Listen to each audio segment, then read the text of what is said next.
കേരളത്തിന് വേണ്ടി എന്ത് ചെയ്തു? വികസനത്തിന് വേണ്ടി എന്ത് ചെയ്തു?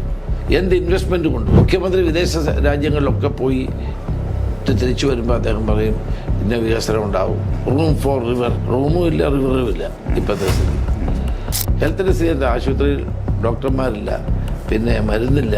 നടന്നു പോകുന്ന രോഗി മൂക്കി പഞ്ഞി വെച്ച് തിരിച്ചു വരുന്ന സ്ഥിതിയാണ് ഇപ്പോൾ മെഡിക്കൽ കോളേജിൽ പോയത്. വളരെ മോശമായ ഹെൽത്ത് അസിസ്റ്റൻസ് ആണ് ആളുകൾക്ക് കിട്ടുന്നത്.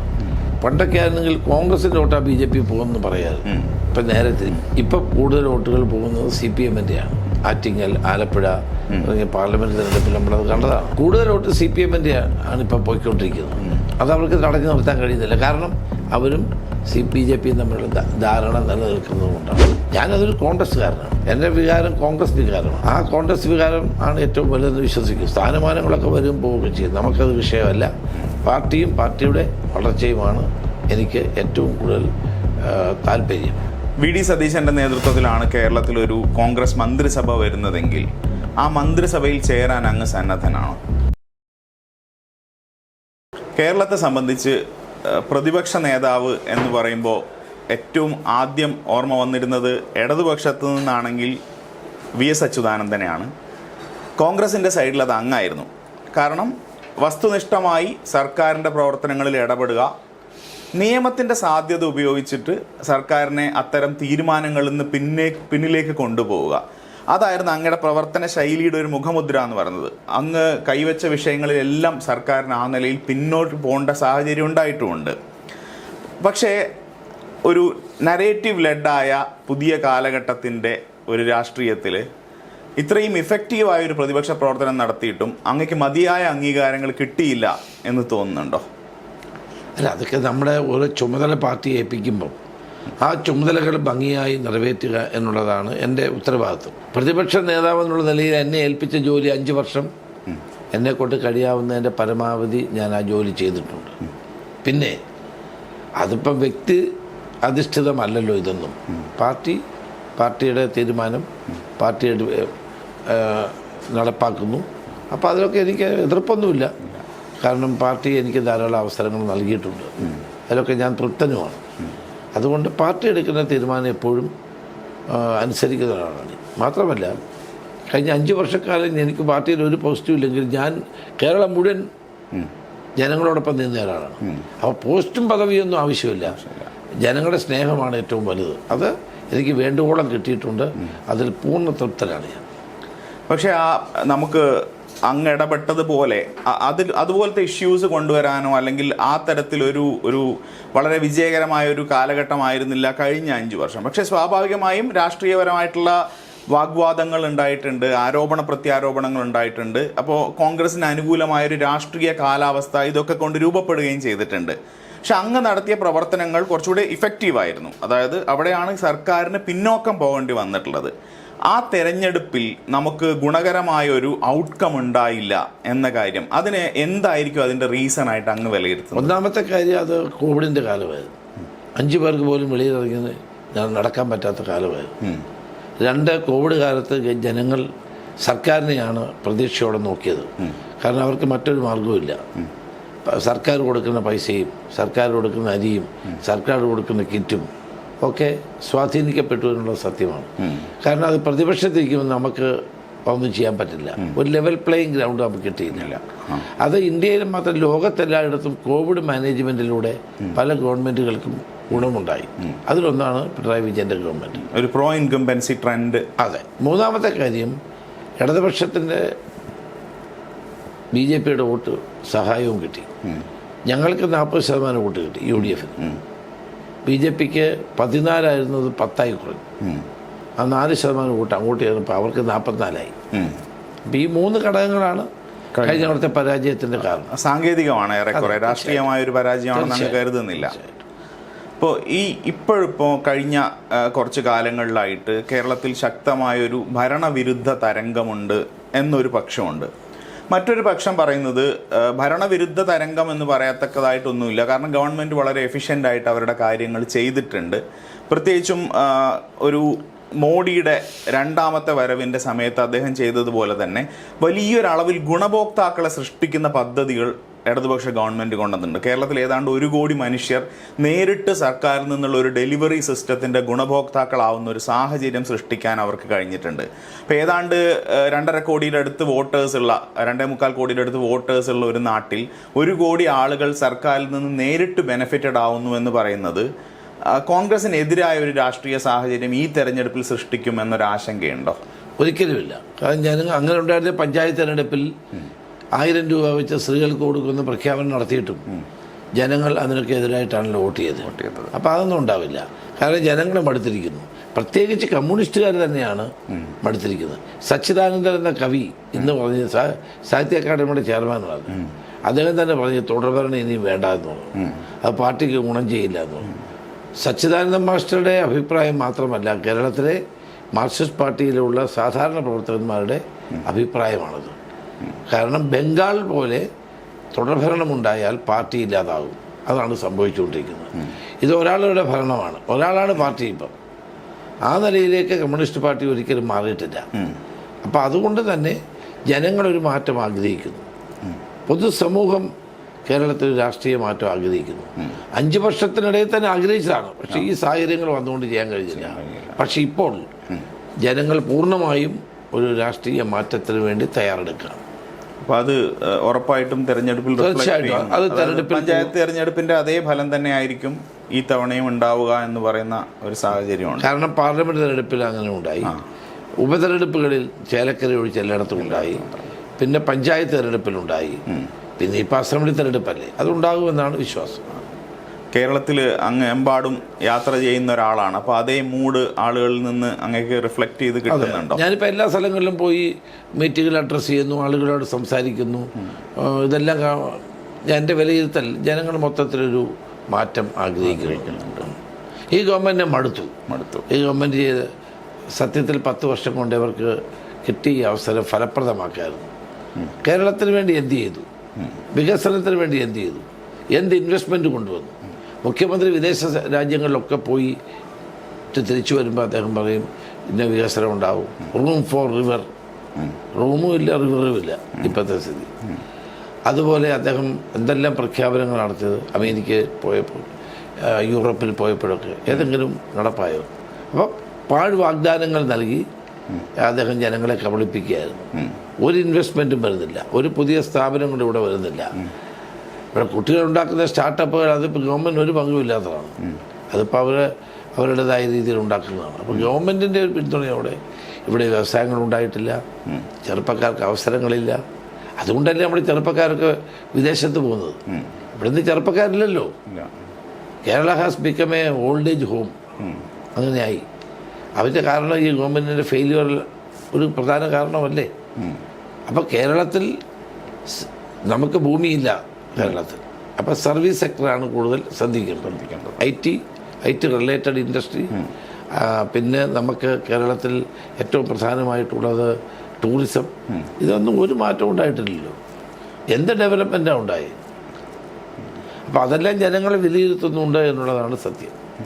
ഇപ്പോൾ പിണറായി വിജയൻ സർക്കാരിൻ്റെ ഒരു സിംഗിൾ ലാർജസ്റ്റ് ഫെയിലിയർ ആയിട്ട് ഒരു കാര്യം ചൂണ്ടിക്കാണിക്കാൻ പറഞ്ഞാൽ അങ്ങക്ക് ഏത് സെഗ്മെൻ്റാണ് അങ്ങനെ തോന്നിയിട്ടുള്ളത്? 2 സെഗ്മെൻ്റാണ്. ഒന്ന് ഹെൽത്ത്, 2 എഡ്യൂക്കേഷൻ. ഈ രണ്ടുമായിരുന്നു കേരളത്തെ അമർത്യസൻ വിളിച്ചത് കേരള മോഡൽ. ആ കേരള മോഡൽ പരിപൂർണമായും നിറം മങ്ങിയിരിക്കുന്നു. ഈ മോഡൽ പരാജയപ്പെടുന്നു എന്ന നിലയിലേക്ക് വരെ എത്തുകയാണ്. നമുക്ക് പണ്ട് മുതലേ യൂറോപ്യൻ സ്റ്റാൻഡേർഡിലായിരുന്നു കേരളത്തിൻ്റെ ഹെൽത്ത് കെയർ. എഡ്യൂക്കേഷൻ്റെ കാര്യത്തിലും അത് തന്നെയായിരുന്നു compare to other states of India. അപ്പോൾ ഇതിപ്പോൾ എന്താണ്, കുട്ടികൾ ഇവിടെ പഠിക്കാൻ ആഗ്രഹിക്കുന്നില്ല. നമ്മുടെ കോളേജിലൊന്നും ആളില്ല, കുട്ടികളില്ല. വലിയ വലിയ ബിൽഡിങ്ങുകളുണ്ടെന്നുള്ളതല്ലാതെ അവിടെ ഒന്നും കുട്ടികളില്ല. കുട്ടികളാകെ വരുന്ന 1-2 കോഴ്സുകൾക്ക് മാത്രമാണ്. അതൊരു നയപരമായ പരാജയമായിട്ട് തന്നെയാണ് അങ്ങ് വിലയിരുത്തുന്നത്. പിന്നെ ഈ ഹെൽത്തിൻ്റെ സ്ഥിതി, ആശുപത്രിയിൽ ഡോക്ടർമാരില്ല, പിന്നെ മരുന്നില്ല. നടന്നു പോകുന്ന രോഗി മൂക്കി പഞ്ഞി വെച്ച് തിരിച്ചു വരുന്ന സ്ഥിതിയാണ് ഇപ്പോൾ മെഡിക്കൽ കോളേജിൽ പോയാൽ. വളരെ മോശമായ ഹെൽത്ത് അസിസ്റ്റൻസാണ് ആളുകൾക്ക് കിട്ടുന്നത്. പിന്നെ ഈ ഗവൺമെൻറ് വന്ന ശേഷം ഒരു മെഡിക്കൽ കോളേജ് പോലും തുടങ്ങിയില്ല പുതുതായിട്ട്. നമ്മൾ തുടങ്ങിയ മെഡിക്കൽ കോളേജ് പല ഇല്ലാതാക്കുകയാണ് ഇവർ ചെയ്തത്. അപ്പോൾ ഈ 2 രംഗം. അതോടൊപ്പം തന്നെ ഏറ്റവും പ്രധാനപ്പെട്ടാണ് ഇൻവെസ്റ്റ്മെൻറ്റ്. സംസ്ഥാനത്തിന് പുരോഗതി ഉണ്ടാകണമെങ്കിൽ എന്താ വേണ്ടത്? ഇൻവെസ്റ്റ്മെൻറ്റ് വേണം. ഇപ്പോൾ foreign direct investment, private investment, ഇതൊക്കെ കൊണ്ടെല്ലാം കാര്യം നടക്കുമോ? സർക്കാരിൻ്റെ കയ്യിൽ 5 പൈസയില്ല, ജനറേറ്റ് ചെയ്യാൻ കഴിയുന്നുമില്ല. കേരളമാണ് ഏറ്റവും കൂടുതൽ കടമെടുത്തിട്ടുള്ള സംസ്ഥാനങ്ങളിലൊന്ന്. ഉമ്മൻചാണ്ടി വരെയുള്ള EMS പോലെ ഉമ്മൻചാണ്ടി വരെയുള്ള ഗവൺമെൻറ്റുകൾ എടുത്ത കടം 1.5 ലക്ഷം കോടി. ഇപ്പം 10 വർഷം കൊണ്ട് അത് 6 ലക്ഷം കോടിയായി. ഈ കടമെടുക്കുന്നത് എന്തിനാണ്? ഏതെങ്കിലും വികസനത്തിന് വേണ്ടിയല്ല. ഈ എടുത്ത പണമാണ് നേരത്തെ എടുത്ത കടത്തിൻ്റെ പലിശ കൊടുക്കാനാണ് ഉപയോഗിക്കുന്നത്. അപ്പോൾ ഇന്ന് ലോകത്ത് ഏറ്റവും കൂടുതൽ എല്ലാ രാജ്യങ്ങളും സംസ്ഥാനങ്ങളും ആഗ്രഹിക്കുന്നത് ഇൻവെസ്റ്റ്മെൻറ്റാണ്. അത്തരം അറിയപ്പെടുന്ന ഒരു ഇൻവെസ്റ്റ്മെൻറ്റും കേരളത്തിലേക്ക് വന്നിട്ടില്ല, കൊണ്ടുവരാൻ ഇവർ ശ്രമിച്ചിട്ടുമില്ല. ഇപ്പം ഡാവോസിൽ നടന്ന ലോക ഉച്ചകോടി, വേൾഡ് എക്കണോമിക് ഫോറത്തിൽ പോയി എന്ന് പറഞ്ഞു. എന്ത് ഗുണമുണ്ടായി? ഇവിടെ അക്സെൻ്റ് നടത്തി നേരത്തെ എറണാകുളത്ത്, പിന്നെ നിക്ഷേപ സംഗമം നടത്തി. ആരാ വന്നത്? ഏത് വ്യവസായി അവിടെ വന്നേ? അപ്പോൾ ഇൻവെസ്റ്റ്മെൻ്റ് ഇല്ലാതെ സംസ്ഥാനത്തിന് പുരോഗതി പ്രാപിക്കാൻ കഴിയില്ല, പ്രത്യേകിച്ച് ഇൻഫ്രാസ്ട്രക്ചർ ഡെവലപ്മെൻറ്റിന്. ഇപ്പം ഇൻവെസ്റ്റ്മെൻറ്റ് എവിടെയാണ് വരണ്ടേ? ഇൻവെസ്റ്റ്മെൻറ്റ് വരേണ്ടത് പ്രധാനമായും ഇൻഫ്രാസ്ട്രക്ചർ ഡെവലപ്മെൻറ്റാണ്. ഹൈവേ പണിയുന്ന അല്ലാതെ നാട്ടോട്ട് പോയി ഏതെങ്കിലും റോഡ് നന്നായിട്ടുണ്ടോ? ഈ ഗവൺമെൻറ് ഏറ്റവും വലിയ പരാജയമാണ് ഇൻഫ്രാസ്ട്രക്ചർ രംഗത്ത്. വാട്ടർവേസ്, കൊല്ലം മുതൽ കോവളം മുതൽ കാസർഗോഡ് വരെയുള്ള വാട്ടർവേ നാഷണൽ വാട്ടർവേ ആണ്. അത് ശരിയാക്കിയിരുന്നെങ്കിൽ നമുക്ക് എന്തെല്ലാം മാറ്റം ഉണ്ടായേന്. കേരളത്തിലെ ചരക്ക് ഗതാഗതം ഒഴിവായിരുന്നു, പൊല്യൂഷൻ കുറഞ്ഞേനെ, പെട്രോളിൻ്റെ ഉപയോഗം കുറഞ്ഞേനെ. അപ്പോൾ ഇത്തരം ദീർഘവീക്ഷണത്തോടു കൂടി കേരളത്തിൻ്റെ പുരോഗതിക്ക് വേണ്ടി ഗവൺമെൻറ് എന്ത് ചെയ്തു?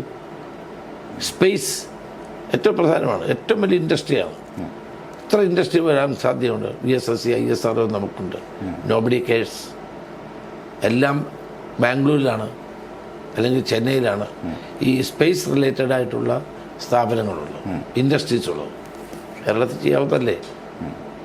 Nobody promoted that. അപ്പം ഭാവി കേരളത്തിൻ്റെ വളർച്ചയെ കണക്കാക്കിക്കൊണ്ടുള്ള ഭാവനാപൂർണമായ ഒരു നടപടിയും ഇടതു മുന്നണി ഗവൺമെൻറ് സ്വീകരിച്ചില്ല. അതാണ് നമ്മൾ നേരിടുന്ന ഏറ്റവും വലിയൊരു പ്രശ്നം.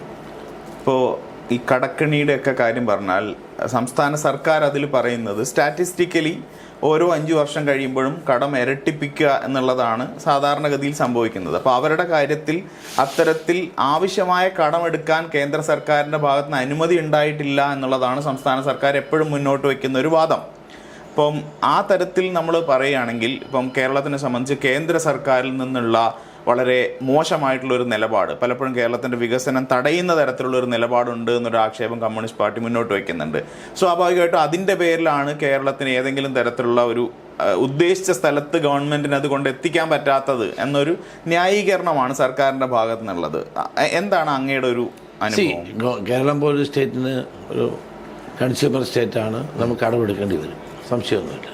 പക്ഷെ എന്തിനു വേണ്ടി കടമെടുക്കുന്നുള്ള പ്രശ്നം. ഇപ്പോൾ നേരത്തെ എടുത്ത കടത്തിൻ്റെ പലിശയ്ക്ക് വേണ്ടിയല്ല കടമെടുക്കണ്ടേ, പിന്നെന്ത് വേണം? റവന്യൂ ജനറേഷന് വേണ്ടിയിട്ടുള്ള പദ്ധതികൾക്ക് വേണ്ടി പണം മുടക്കണം. അത് ചെയ്യുന്നില്ല. 1. 2, കടമെന്ന് പറയുന്നത് നമ്മൾ ഫിസിക്കൽ റെസ്പോൺസിബിലിറ്റി ആക്ട് വന്ന ശേഷം ഇന്ത്യയിലെ ഒരു സംസ്ഥാനത്തിനും GDP-യുടെ 3% മാത്രമേ കടമെടുക്കാൻ കഴിയൂ. എല്ലാവർക്കും അതാണ്, എല്ലാവർക്കും, ഇന്ത്യയിലെ എല്ലാ സ്റ്റേറ്റിലും. നമ്മൾ എടുക്കുന്ന കടം GDP-യുടെ 3% കൂടാൻ പാടില്ല. അതനുസരിച്ച് കേരളത്തിൽ കടമെടുക്കുന്നുണ്ട്. 1. 2, ഇവർ പറയും GST കോമ്പൻസേഷൻ നിർത്തി. അതെല്ലാവർക്കും അറിയായിരുന്നു. GST വന്നപ്പോൾ തന്നെ പറഞ്ഞിരുന്നു 3 വർഷം ഇത് തുടരുകയുള്ളൂ എന്ന് പറഞ്ഞിരുന്നു. അത് സ്വാഭാവികമായ കാര്യമാണ്. പിന്നെ ഗ്രാൻഡ്, കേരളത്തിൽ കിട്ടേണ്ട ഗ്രാൻഡ് കിട്ടുന്നുണ്ട്. പിന്നെ നമ്മളെല്ലാവരും ആവശ്യപ്പെട്ടതാണ് കേന്ദ്ര ഗവൺമെൻറ് 50% കളക്ട് ചെയ്യുന്ന ടാക്സിൻ്റെ 50% നമുക്ക് തരണം. അതൊക്കെ നമ്മൾ ആവശ്യപ്പെടുന്നുണ്ട്. അതുപോലെ കേരളം കൈവരിച്ചിട്ടുള്ള പുരോഗതി പോപ്പുലേഷൻ്റെ അടിസ്ഥാനത്തിലാണ് പലപ്പോഴും വിഹിതം തീരുമാനിക്കുന്നത്. We are religiously following the population control measures.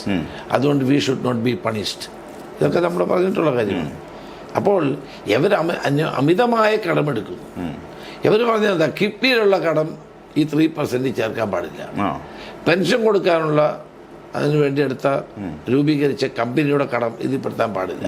അങ്ങനെ ഇന്ത്യയിലെ ഒരു സ്റ്റേറ്റിനും കൊടുത്തിട്ടില്ല. പിന്നെ ഇവിടെ മാത്രം എങ്ങനെ കൊടുക്കും? അപ്പോൾ ഉള്ള റിസോഴ്സസ്, പിന്നെ അവർ ടാക്സ് കളക്ട് ചെയ്യണ്ടേ? ടാക്സ് കളക്ട് ചെയ്തെടുക്കണ്ടേ? വരുമാന വർധനവ് വേണ്ടേ? പിന്നെ വേസ്റ്റ് എക്സ്പെൻഡിച്ചർ മാറ്റണ്ടേ? ഒരു വേസ്റ്റ് എക്സ്പെൻഡിച്ചർ മാറ്റുന്നില്ല. കഴിഞ്ഞ കുറേ നാളുകളായി പിണറായി വിജയൻ്റെ ഗവൺമെൻറ് എന്തെല്ലാം കോൺക്ലേവുകളാണ്. ഇതൊക്കെയുള്ള പണം എവിടുന്നാണ് വരുന്നത്?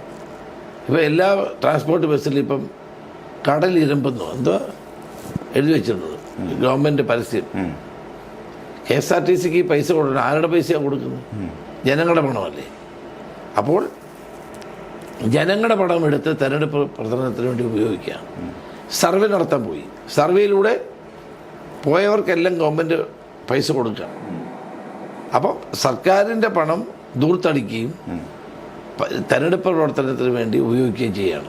കഴിഞ്ഞ തവണ 100 കോടി രൂപയാണ് കോവിഡിന് ശേഷം പത്രങ്ങൾക്ക് പരസ്യമായിട്ട് കൊടുത്തത്. കിഫ്ബി ആ ലിസ്റ്റ് ഞാൻ വാങ്ങിച്ചിട്ടുണ്ട്. എത്ര പണമാണ് അനാവശ്യമായിട്ട് ഓരോ വ്യക്തിക്ക് വരെ പണം കൊടുത്തുള്ളൂ. ഇപ്പോഴും ഒരു 300 കോടി രൂപ ചിലവാക്കാൻ പോകുന്നതാണ് കിഫ്ബിയിലൂടെ. കിഫ്ബി പണം ഉപയോഗിച്ച്, കിഫ്ബിയുടെ പൈസ നമ്മുടെ പൈസയാണ്. കാരണം നമ്മളടിക്കുന്ന ഓരോ ലിറ്റർ പെട്രോളിനും 2 രൂപ വെച്ച് കിഫ്ബിക്ക് പോകും. അപ്പം നമ്മുടെ പണമാണ്. അതുപയോഗിച്ച് CPMൻ്റെ രാഷ്ട്രീയ പ്രചരണമാണ് ഇപ്പോൾ ഗവൺമെൻറ് നടത്തുന്നത്.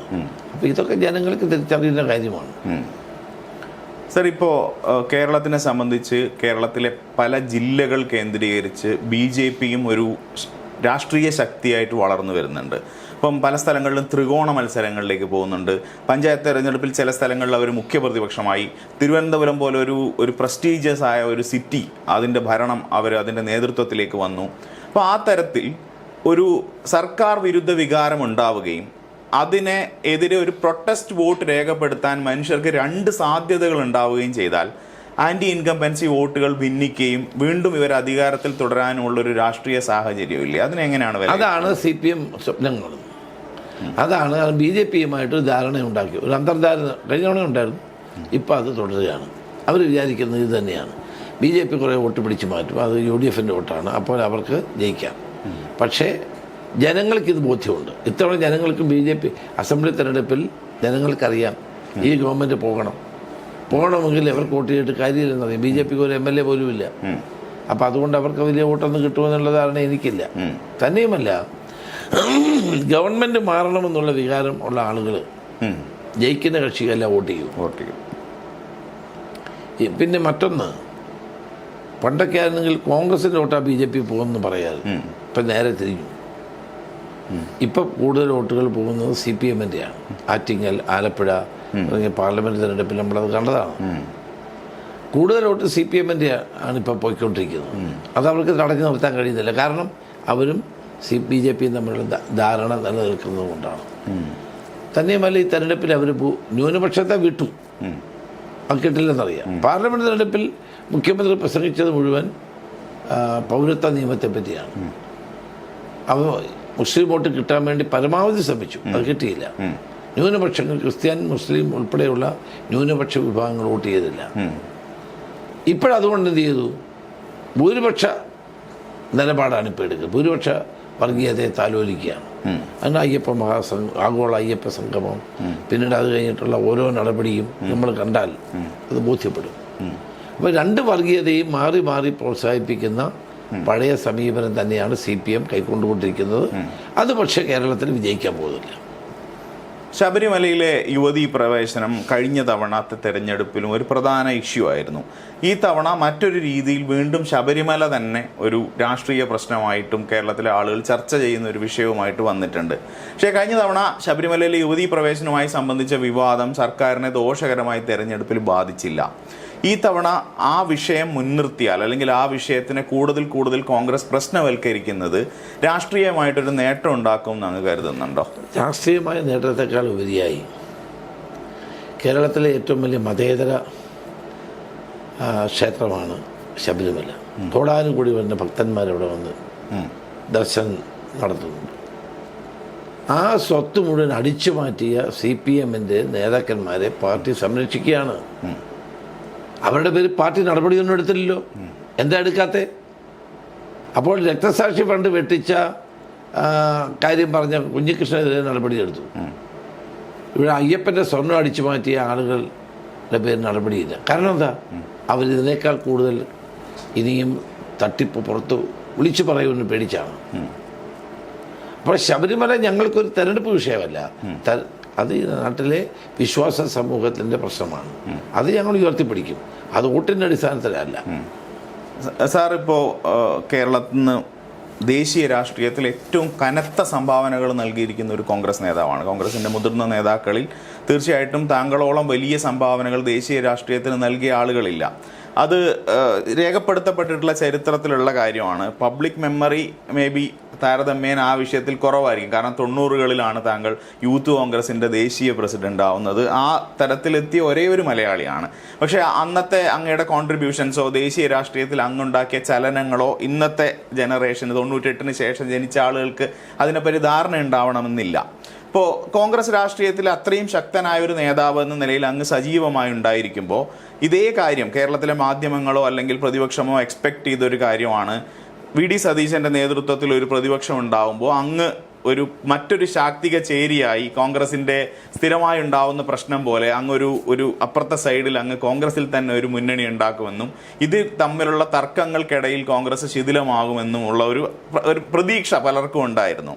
എന്നാൽ അങ്ങ് അനിതര സാധാരണമായൊരു രാഷ്ട്രീയ പക്വതയോടെയാണ് ഈ കാലഘട്ടം മുഴുവൻ അങ്ങ് കഴിച്ചുകൂട്ടിയത്. അത് തീർത്തും വ്യക്തിപരമായ ഒരു ചോയ്സ് ആണോ, അതോ മറ്റൊരു സാധ്യതയും നിലവിലില്ല എന്നുള്ളതാണോ? അത് വ്യക്തിപരമായ ചോയ്സാണ്. കാരണം ഞാൻ അങ്ങനെ ഒരു പ്രശ്നം ഉണ്ടാക്കാനായിട്ടില്ല. കാരണം കോൺഗ്രസ് ഇവിടെ നിൽക്കണം. ലക്ഷക്കണക്കിന് കോടിക്കണക്കിന് പാർട്ടി പ്രവർത്തകരുടെ ആഗ്രഹം അതാണ്. എനിക്കെന്തെങ്കിലും പ്രശ്നം ഉണ്ടായെന്നുള്ളതിൻ്റെ അടിസ്ഥാനത്തിൽ പാർട്ടിയെ ദുർബലപ്പെടുത്താനില്ല. നാളെ എനിക്കൊരു സ്ഥാനം കിട്ടിയില്ലെങ്കിലും ജനങ്ങളോടൊപ്പം ഞാൻ നിൽക്കും. ഞാൻ ജനങ്ങൾക്ക് വേണ്ടി പ്രവർത്തിക്കുന്ന ആളാണ്. സ്ഥാനങ്ങൾ വരികയും പോവുകയും ചെയ്യും, അതൊന്നും വലിയ കാര്യമൊന്നുമില്ല. നമ്മുടെ ലക്ഷ്യം എന്താണ്? കോൺഗ്രസ് തിരികെ വരണം. നേരത്തെയുള്ള നേതാക്കന്മാരാണെങ്കിൽ ഇതൊക്കെ പറഞ്ഞാൽ ശരിയാണ്, ഇതിനൊക്കെ വേണ്ടിയിട്ട് വലിയ വാശി പിടിക്കുകയും രാജിവെക്കുകയും പിന്നീട് ജാഥ നടത്തുകയും ഒക്കെ ചെയ്തിട്ടുള്ള ആളുകൾ ധാരാളമുണ്ട്. പക്ഷെ ഞാൻ ആ പാതയൊന്നും പിന്തുടർന്നിട്ടില്ല. എനിക്ക് പാർട്ടി എന്നോട് കാര്യങ്ങൾ രാഹുൽ ഗാന്ധിയും സോണിയാഗാന്ധിയും വിളിച്ച് എന്നോട് കാര്യങ്ങൾ പറഞ്ഞപ്പോൾ എൻ്റെ പ്രശ്നം അവിടെ അവസാനിച്ചു. ഞാൻ 5 വർഷം ഒരു പ്രശ്നവും ഇല്ല മുന്നണിക്കോ പാർട്ടിക്കോ ഉണ്ടാക്കിയിട്ടില്ല. പക്ഷേ ഞാൻ 5 വർഷം ജനങ്ങളോടെ പോയത് ജനങ്ങൾക്ക് വേണ്ടിയാണ്. നാളെ അങ്ങനെ തന്നെ ഉള്ളൂ.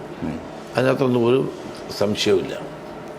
അങ്ങേക്ക് ഇപ്പോൾ വേണമെങ്കിൽ ഉമ്മൻചാണ്ടിയുടെ കാലത്ത് എനിക്ക് വേണമെങ്കിൽ ഉമ്മൻചാണ്ടിക്കെതിരെ പോരാട്ടം നടത്താൻ 2.5 വർഷക്കാലം ഞാൻ മന്ത്രിയാവാതെ ഇരുന്നു. പക്ഷെ ഞാൻ ഉണ്ടാക്കിയില്ല, ഒരു പ്രശ്നം ഉണ്ടാക്കിയില്ല. ഞാനതൊരു കോൺഗ്രസ്സുകാരനാണ്. എൻ്റെ വികാരം കോൺഗ്രസ് വികാരമാണ്. ആ കോൺഗ്രസ് വികാരം ആണ് ഏറ്റവും വലുതെന്ന് വിശ്വസിക്കുന്നു. സ്ഥാനമാനങ്ങളൊക്കെ വരും പോവുകയും ചെയ്യും, നമുക്കത് വിഷയമല്ല. പാർട്ടിയും പാർട്ടിയുടെ വളർച്ചയുമാണ് എനിക്ക് ഏറ്റവും കൂടുതൽ താല്പര്യം. ഈ പ്രാവശ്യത്തെ നിയമസഭാ തെരഞ്ഞെടുപ്പിൽ അങ്ങ് ഹരിപ്പാട് നിന്ന് വീണ്ടും ജനവിധി തേടും എന്നാണ് പ്രതീക്ഷിക്കുന്നത്. ഹരിപ്പാടിനെ പറ്റി എന്താണ് അങ്ങയുടെ ഇപ്പോഴത്തെ? അത് തീരുമാനിക്കേണ്ടത് പാർട്ടിയുടെ ഹൈക്കമാൻഡാണ്. മത്സരിക്കുകയാണെങ്കിൽ ഞാൻ ഹരിപ്പാട് തന്നെയായിരിക്കും. ഹരിപ്പാട് എനിക്ക് എൻ്റെ അമ്മയെ പോലെയാണ്. ഹരിപ്പാട് കാരണം 26ാമത്തെ വയസ്സിൽ എന്നെ തിരഞ്ഞെടുത്തുള്ള മണ്ഡലമാണ്. 3-4 തലമുറകളുമായിട്ട് എനിക്ക് ബന്ധമുണ്ട്, ആ കുടുംബങ്ങളുമായിട്ട് എനിക്ക് ബന്ധമുണ്ട്. അത് വ്യക്തിപരമാണ്, രാഷ്ട്രീയമൊന്നുമില്ല. അതിനകത്ത് ഞാൻ നിൽക്കുമ്പോൾ എനിക്ക് രാഷ്ട്രീയത്തിന് അതീതമായി ജനങ്ങൾ വോട്ട് ചെയ്യും. അത് ഞാനും അവരും തമ്മിലൊരു ബന്ധമാണ്. ഞാൻ ഗ്രാമവികസന മന്ത്രിയായിരുന്നപ്പോഴും ആഭ്യന്തരമന്ത്രിയായിരുന്നപ്പോഴും ഒക്കെ നാടിന് വേണ്ടി ചെയ്തിട്ടുള്ള കാര്യങ്ങൾ അവർക്കറിയാവുന്നതാണ്. അപ്പം അതുകൊണ്ട് ഏറ്റവും പാവപ്പെട്ട ജനങ്ങൾ ജീവിക്കുന്ന ഒരു സ്ഥലമാണ് ഹരിപ്പാട്. സാധാരണക്കാർ ജീവിക്കുന്ന സ്ഥലമാണ്. അവർക്ക് ഏത് പാർട്ടിയിൽപ്പെട്ടവരാണെങ്കിലും എന്നോട് താല്പര്യം ഉണ്ടാവും. എനിക്ക് തിരിച്ചും അങ്ങനെയാണ്. അത് മത്സരിക്കുകയാണെങ്കിൽ ഹരിപ്പാട് തന്നെയാണ്. ഞാൻ ഇനി ഹൈപ്പോത്തറ്റിക്കലായ ഒരു ചോദ്യം കൂടെ അങ്ങോട്ട് ചോദിക്കുകയാണ്. വി.ഡി. സതീശൻ്റെ നേതൃത്വത്തിലാണ് കേരളത്തിലൊരു കോൺഗ്രസ് മന്ത്രിസഭ വരുന്നതെങ്കിൽ ആ മന്ത്രിസഭയിൽ ചേരാൻ അങ്ങ് സന്നദ്ധനാണോ? അല്ല, അതൊക്കെ തെരഞ്ഞെടുപ്പ് കഴിഞ്ഞ് വരുന്ന കാര്യങ്ങളല്ലേ. തെരഞ്ഞെടുപ്പ് വരട്ടെ. ആദ്യത്തെ നമ്മുടെ പ്രയോറിറ്റി ഭൂരിപക്ഷം കിട്ടുക എന്നുള്ളതാണ്. ഭൂരിപക്ഷം കിട്ടിയിട്ട് രാഹുൽ ഗാന്ധി തന്നെ പറഞ്ഞിട്ടുണ്ട്, തീരുമാനം ഹൈക്കമാൻഡ് എടുക്കണം. ഹൈക്കമാൻഡ് തീരുമാനം എടുത്താൽ നമ്മൾ അംഗീകരിക്കും. അങ്ങയുടെ വിലയിരുത്തലിൽ എത്ര സീറ്റുകൾ വരെ ഈ തവണ UDFന്റെ മുന്നണിക്ക് നേടാൻ സാധ്യതയാണ്? ഞങ്ങൾ 100 സീറ്റ് ജയിക്കണമെന്നുള്ളത് വെച്ചിട്ടാണ് പ്രവർത്തിക്കുന്നത്. 100 സീറ്റുകൾ അതാണ് റിയലിസ്റ്റിക് ആയ ഒരു പ്രതീക്ഷയാണ്. അതാണ് ഞങ്ങളുടെ ലക്ഷ്യം. അതിനുവേണ്ടി പ്രവർത്തിക്കുകയാണ്. ഇന്നിപ്പോൾ പത്രങ്ങൾ ബ്രേക്ക് ചെയ്ത ഒരു കാര്യമുണ്ട്. അതിൽ എത്രത്തോളം വസ്തുതയുണ്ടെന്നുള്ള കാര്യം എനിക്കറിയില്ല. അതായത് കനിഗോലുവിൻ്റെ റിപ്പോർട്ട് പ്രകാരം CPM-ലെ സിറ്റിംഗ് MLA-മാർക്ക് കാര്യമായിട്ട് അവരവരുടെ മണ്ഡലങ്ങളിൽ വലിയ തോതിലുള്ള ജനപ്രീതിയിൽ ഇടിവ് വന്നിട്ടില്ല. അതുകൊണ്ട് അവിടെ ഒരു പ്രോ ഇൻകംബൻസി ഫാക്ടർ നിലനിൽക്കുന്നുണ്ട്. അതുകൊണ്ട് തന്നെ തെരഞ്ഞെടുപ്പ് വിജയം കുറച്ചുകൂടി ബുദ്ധിമുട്ടായിരിക്കും എന്നൊരു വിലയിരുത്തലുണ്ട് എന്നൊരു കാര്യം പറയുന്നുണ്ട്. അപ്പോൾ ഈ തരത്തിൽ മൈക്രോ ലെവലിൽ, അതായത് നമ്മൾ മണ്ഡലത്തിലേക്ക് തിരിച്ച് ഒരു ലാർജറായ സർക്കാർ വിരുദ്ധ വികാരം പ്രവർത്തിക്കാതിരിക്കുകയും ഓരോ മണ്ഡലത്തിലും MLA-മാർ അവരുടെ പ്രാദേശികമായിട്ടുള്ള ആളുകളെ കൊണ്ട് അല്ലെങ്കിൽ അവിടുത്തെ ജനപ്രീതി ഉപയോഗിച്ച് തിരിച്ചു വരാനുള്ള എന്തെങ്കിലും ഒരു സാധ്യത നിലനിൽക്കുന്നുണ്ട്. ശ്രമിക്കുന്നുണ്ട്. മുഖ്യമന്ത്രി തന്നെ MLA-മാരെ വിളിച്ച് സംസാരിച്ച് കുറേ കാര്യങ്ങളൊക്കെ ചെയ്യാൻ ശ്രമിക്കുന്നുണ്ട്. പക്ഷെ കേരളത്തിലെ ജനങ്ങൾ വലിയ രാഷ്ട്രീയ വിവേകമുള്ള ആളുകളാണ്. ഒരു രാഷ്ട്രീയ മാറ്റത്തിന് ഏറ്റവും കൂടുതൽ ആഗ്രഹിക്കുന്നത്, ഞങ്ങളെക്കാൾ ആഗ്രഹിക്കുന്നത് CPM-കാരാണ്. ഇതിപ്പോൾ സച്ചിദാനന്ദ മാസ്റ്ററുടെ കാര്യം ഞാൻ പറഞ്ഞു. ഇതാണ് യഥാർത്ഥ പാർട്ടി പ്രവർത്തകരുടെ വികാരം. അത് ഈ തെരഞ്ഞെടുപ്പിൽ പ്രതിഫലിക്കാൻ ഉപയോഗിക്കും. നമ്മുടെ ശബരിമലയിലെ ഇഷ്യൂവിലേക്ക് അതൊന്നും കൂടെ വന്നിട്ടുണ്ടെങ്കിൽ, ആദ്യഘട്ടത്തിൽ SIT അന്വേഷണത്തെ കോൺഗ്രസ് പാർട്ടി അനുകൂലിച്ചുവെന്നും പിന്നീട് കോൺഗ്രസിന് നേരെ അത് തിരിയുമെന്നായപ്പോൾ ഇപ്പോൾ SITക്ക് എതിരായി എന്നും പറയുന്ന ഒരു ആക്ഷേപം CPM മുന്നോട്ട് വയ്ക്കുന്നുണ്ട്. അത് സമീപകാലത്ത് അവർ ആ പ്രചരണത്തിൻ്റെ ശക്തി കൂട്ടിയിട്ടുണ്ട്. ഇപ്പോൾ സാർ നോക്കിയാൽ അത് ആ ഡയറക്ഷനിലേക്ക് തന്നെ ആ അന്വേഷണം നീങ്ങുന്നുണ്ട്. അപ്പോൾ അത് ബോധപൂർവമായിട്ടുള്ള ഒരു സംഗതിയാണെന്ന് കരുതുന്നുണ്ടോ? CPM ബോധപൂർവം ചെയ്യുന്നത്. 4 നേതാക്കന്മാർ ജയിലിൽ കിടക്കുകയാണ്. ആ നേതാക്കന്മാരുടെ പേരിൽ ഒരു പാർട്ടി നടപടി പോലും ഇല്ലാതെ അവരെ ചേർത്ത് പിടിക്കുകയാണ് ഈ CPM എന്ന് പറയുന്ന പാർട്ടി. എന്നിട്ടാണ് ഗോവിന്ദ മാസ്റ്റർ വലിയ വർത്തമാനം പറഞ്ഞുകൊണ്ടിരിക്കുന്നത്. ആദ്യം അവരുടെ പേര് സസ്പെൻഷൻ ഉൾപ്പെടെയുള്ള നടപടി എടുക്കട്ടെ. അത് ബോധപൂർവം CPM അവർക്കൊരു സംരക്ഷണം ഒരുക്കുന്നതാണെന്നൊരു ആക്ഷേപമുണ്ടോ? അല്ലെങ്കിൽ അവരെല്ലാം വിളിച്ചു പറയും. എന്നോടൊരു മന്ത്രി പറഞ്ഞു അത് എടുക്കാത്തതെന്താണെന്ന് വെച്ചാൽ യവന്മാരെന്തല്ല വിളിച്ച് പറയാൻ പോകുന്നതെന്ന് അറിയില്ല, അതുകൊണ്ടാണ്. അതുകൊണ്ട് അവരെ ബോധപൂർവം കസ്റ്റഡിയിൽ എടുക്കാതിരിക്കുകയാണെന്നുള്ളതാണ് അങ്ങേക്ക് തോന്നുന്നത്. ഇപ്പോൾ പക്ഷേ ശബരിമലയിലെ സ്വർണം അടിച്ചവന്മാരെ അടിച്ചവരാരാണെങ്കിലും ഈ അമ്പലക്കള്ളന്മാരെ നമ്മൾ നിയമത്തിന് മുമ്പിൽ കൊണ്ടുവരുന്നത് വരെ ഞങ്ങളുടെ പോരാട്ടം തുടരും. അത് തെരഞ്ഞെടുപ്പിന് വേണ്ടിയൊന്നുമല്ല.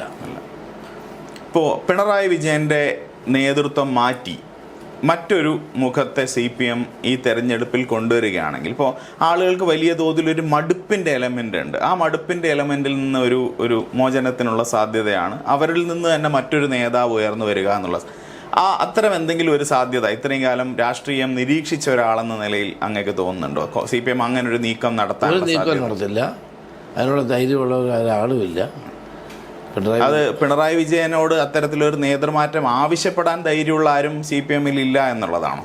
അതുകൊണ്ട് അദ്ദേഹം മാർത്തുമില്ല. അപ്പം പിന്നെ ആ ക്വസ്റ്റ്യൻ ഡസൻറ്റ് അറൈസ്. അതായത് അവർ അത്തരത്തിലൊരു നീക്കവുമായിട്ട് മുന്നോട്ട് പോകാൻ യാതൊരു സാധ്യതയും അങ്ങ് മുന്നിൽ കാണുന്നില്ല. ഇല്ല, ഭരണവിരുദ്ധ വികാരമില്ല എന്ന് പറഞ്ഞ് ജനങ്ങളെ പഠിപ്പിക്കുകയാണ് ഇവിടെ. പഞ്ചായത്ത് ഇലക്ഷൻ കഴിഞ്ഞപ്പം ജനങ്ങൾക്ക് തെറ്റുപറ്റിപ്പോയതാണ്, അല്ലാണ്ട് അവർക്ക് കുഴപ്പമൊന്നും പറ്റിയിട്ടില്ല. ഇത് ജനങ്ങളെ വെല്ലുവിളിക്കുകയാണ്. ജനങ്ങൾക്ക് തെറ്റുപറ്റിപ്പോയി. ആൻറ്റി ഇൻകംബൻസി എന്ന് പറയുന്നത് സാധനമില്ല. ഗവൺമെൻറ് നന്നായി പ്രവർത്തിക്കുന്നു. ജനങ്ങൾക്ക് എവിടെയോ തകരാറ് പറ്റി, അവർ തിരുത്തണം എന്നാണ് CPM പറയുന്നത്.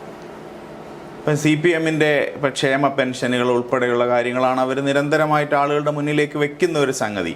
അപ്പോൾ ആ കാര്യത്തിൽ ഇപ്പോൾ കോൺഗ്രസിൻ്റെ ഒരു മന്ത്രിസഭ മുന്നോട്ട് വരികയാണെങ്കിൽ കോൺഗ്രസ്സിന് സമാനമായ കാര്യങ്ങൾ, അതായത് ഇത്തരം കാര്യങ്ങളിൽ കോൺഗ്രസ് ഇത് മുന്നോട്ട് തുടരുക തന്നെ ആയിരിക്കുമോ ചെയ്യുക? ഇവർ പെൻഷൻ 2500 കൊടുക്കുന്ന പറഞ്ഞിട്ട് ഇതുവരെ കൊടുത്തില്ല. സർക്കാർ ജീവനക്കാരുടെ ശമ്പള കമ്മീഷൻ വെച്ച് ആനുകൂല്യം കൊടുക്കേണ്ട സമയം കഴിഞ്ഞു, അത് നടത്തിയില്ല. DA കൊടുക്കും എന്ന് പറയുന്നതല്ലാതെ കൊടുക്കുന്നില്ല. അപ്പം എല്ലാ വിഭാഗം ജീവനക്കാരെയും ജനങ്ങളെയും കബളിപ്പിച്ചുകൊണ്ടിരിക്കുന്ന ഒരു ഗവൺമെൻറ് തന്നെ. അതൊക്കെ ജനങ്ങൾക്ക് അറിയാമല്ലോ. അതുകൊണ്ടാണ് ഈ സംസ്ഥാനത്തിൻ്റെ ഒരു തുടർഭരണത്തിന് യാതൊരു സ്കോപ്പും ഇല്ല. ഇത് എല്ലാം പ്രഖ്യാപനങ്ങളിൽ ഒതുങ്ങുകയാണെന്നാണ്. അതെ. ഇപ്പോൾ ഈസ് ഓഫ് ഡൂയിങ് ബിസിനസ്സിൽ 1ാം സ്ഥാനത്ത് എത്തി എന്നുള്ളത് സർക്കാരിൻ്റെ മറ്റൊരു ഏറ്റവും വലിയ നേട്ടമാണ്. കോൺഗ്രസ് സർക്കാർ ഉൾപ്പെടെ ഉണ്ടായിരുന്നപ്പം കേരളത്തിൻ്റെ ഈസ് ഓഫ് ഡൂയിങ് ബിസിനസ് വളരെ മോശമായിരുന്നു, ആ ഇൻഡെക്സിലെ കേരളത്തിൻ്റെ പെർഫോമൻസ്. അപ്പം ഈ നമുക്ക് ഇത്രയും അനുകൂലമായൊരു സാഹചര്യം ഉണ്ടായിട്ടുണ്ടെങ്കിൽ അതിനനുസൃതമായിട്ടുള്ള വികസനം കേരളത്തിൽ വന്നിട്ടില്ല എന്നാണോ അങ്ങ് നിരീക്ഷിക്കുന്നത്? എന്ത് വികസനം ഉണ്ടായി? ഇവർ ചെയ്തത് എന്താണെന്ന് വെച്ചാൽ വ്യവസായം എന്നുള്ളതിൻ്റെ ഡെഫിനിഷൻ മാറ്റി. അപ്പോൾ ബാർബർ ഷോപ്പാവാം, ബുട്ടിക്കാകാം, ചെറിയ ഇതെല്ലാം നടന്ന് നമ്മുടെ താലൂക്ക് ഇൻഡസ്ട്രീസ് ഓഫീസർമാർ കണ്ടുപിടിക്കുക എവിടേക്കാണ് ചായക്കട പുതുതായിട്ട് തുടങ്ങിയത്. ഇതെല്ലാം വ്യവസായമായിട്ടങ്ങ് മാറ്റി. എന്നിട്ട് കണക്ക് കൊടുത്തതാണ്. അതൊക്കെ എല്ലാവരും അതിൽ തന്നെ 50,000 എണ്ണം പൂട്ടി, 1,50,000 എണ്ണം പൂട്ടി. അതായത് സിഗ്നിഫിക്കന്റ് ആയ എന്തെങ്കിലും വ്യവസായം വന്നതിന്റെ പേരിലല്ല, അല്ല, ഇത് സ്റ്റാറ്റിസ്റ്റിക്കൽ ആയ ഒരു ഗിമ്മിക് ആണെന്നാണ്. അതെ അതെ, അത് ഡെഫിനിഷൻ മാറ്റിയിട്ട് ചെയ്തതാണ്. ഒരു വ്യവസായം ഉണ്ടായിട്ടില്ല. തന്നെ പൊതുമേഖലാ സ്ഥാപനങ്ങളെല്ലാം നഷ്ടത്തിൽ പോയല്ലോ. പൊതുമേഖലാ സ്ഥാപനങ്ങൾ ലാഭത്തിലാക്കി ഒരു വാദം സർക്കാർ മുന്നോട്ട് വയ്ക്കുന്നുണ്ട്. വലിയ തോതിലുള്ള പ്രചരണവും ആ കാര്യത്തിൽ നടക്കുന്നുണ്ട്. എന്താണ് അതിൻ്റെ? അതിപ്പോൾ എല്ലാ കാലഘട്ടങ്ങളിലും വിജയകരമായി വ്യവസായം നടത്തുന്ന ചവറ ടൈറ്റാനിയം, ട്രിവാൻഡ്രം ടൈറ്റാനിയം, ഇതൊക്കെ 5-6 എണ്ണമാണ്. അതൊക്കെ സ്ഥിരമായി ലാഭം ഉണ്ടാക്കുന്ന, കാരണം അതൊക്കെ മൊണോപ്പൊളി ഐറ്റംസാണ് അവരുണ്ടാക്കുന്നത്, അതുകൊണ്ട് കിട്ടുന്നതാണ്. മലബാർ സിമെൻറ്റ് പോലും നഷ്ടത്തിൽ കൂപ്പുകുത്തിയിരിക്കുകയാണ്. നമ്മുടെ കാലത്തൊക്കെ ലാഭകരമായി പ്രവർത്തിച്ചതാണ്. അപ്പോൾ കേരളത്തിൽ 4-5 സ്ഥാപനങ്ങളാണ് ലാഭത്തിൽ പ്രവർത്തിക്കുന്നത്. അത് എല്ലാ കാലത്തും ലാഭത്തിലാണ്. ബാക്കിയുള്ള ഒരു സ്ഥാപനം പോലും നഷ്ടത്തിലല്ലാതെ ലാഭത്തിലേക്ക് എത്തിയിട്ടില്ല. അതാണ് സത്യം. അപ്പോൾ അതായത് ഒരു കൂട്ടം പൊതുമേഖലാ സ്ഥാപനങ്ങളിൽ നിന്നും ലാഭത്തിലുള്ളതിനെ ചെറിയ പിക്ക് ചെയ്ത് പ്രചാരണം നടത്തുകയാണ് സർക്കാർ ചെയ്യുന്നതെന്നാണ് അങ്ങ് പറയുന്നത്. CNTG റിപ്പോർട്ടിനകത്തുണ്ടല്ലോ 10-20 സ്ഥാപനങ്ങൾ നഷ്ടത്തിലാണ്, പൊതുമേഖലാ സ്ഥാപനങ്ങൾ. അത് വളരെ വ്യക്തമായി പറഞ്ഞതാണ്. ഈ വരുന്ന തെരഞ്ഞെടുപ്പ്, ഇപ്പോൾ നമ്മുടെ തെരഞ്ഞെടുപ്പിനെ സംബന്ധിച്ചിട്ടുള്ള അങ്ങയുടെ മറ്റു പ്രതീക്ഷകൾ എന്തൊക്കെയാണ്? കേരളത്തിലിപ്പോൾ മലബാർ മേഖലയിൽ ഒക്കെ കോൺഗ്രസ് ഇപ്പം നിലവിൽ 21 സീറ്റിലാണ് നിൽക്കുന്നത്. അപ്പോൾ റിയലിസ്റ്റിക് ആയിട്ട് കോൺഗ്രസിന് മുന്നോട്ട് വരാൻ കോൺഗ്രസ് എന്തെങ്കിലും ഇനി ചെയ്യേണ്ടതായിട്ടുണ്ടെന്ന് അങ്ങ് കരുതുന്നുണ്ടോ? അത്തരം കാര്യങ്ങൾ ഞങ്ങൾ ചെയ്തുകൊണ്ടിരിക്കുകയാണ്. ഞങ്ങൾ ഓരോ നിയോജക മണ്ഡലങ്ങളിൽ ചെയ്യേണ്ട ഓരോ കാര്യങ്ങളും, പിന്നെ നേരത്തെ സ്ഥാനാർത്ഥികളെ പ്രഖ്യാപിക്കുക, UDF സീറ്റ് വിഭജനം നേരത്തെയാക്കുക, ഇതെല്ലാം ഞങ്ങൾ ചെയ്തുകൊണ്ടിരിക്കുകയാണ്. സ്ഥാനാർത്ഥി നിർണയമായിട്ട് ഒരു തർക്കം സ്ഥിരമായിട്ട് ഉണ്ടാവാറുള്ളതാണ്. ഇല്ല, മുൻകൂറായിട്ട് നേരത്തെ സ്ഥാനാർത്ഥി പ്രഖ്യാപനം നടത്താനുള്ള ശ്രമമാണ് നടക്കുന്നത്. അപ്പൊ അതിനൊക്കെയുള്ള നീക്കങ്ങളെല്ലാം വിജയകരമാണ്. ആഭ്യന്തരമായി വേറെ കലഹങ്ങളൊന്നും ഉണ്ടാവുന്നില്ല. അപ്പം ഇത്തവണ എല്ലാ ഐക്യത്തോടും കൂടി കോൺഗ്രസ് അതിന്റെ സർവ്വശക്തി എടുത്ത് മുന്നോട്ട് വരികയാണ്. അടുത്ത UDF ഗവൺമെന്റ് ആയിരിക്കും കേരളത്തിലുള്ളത്. അതങ്ങ് തീർത്ത് പറയുകയാണ്. എല്ലാ ആശംസകളും സാർ.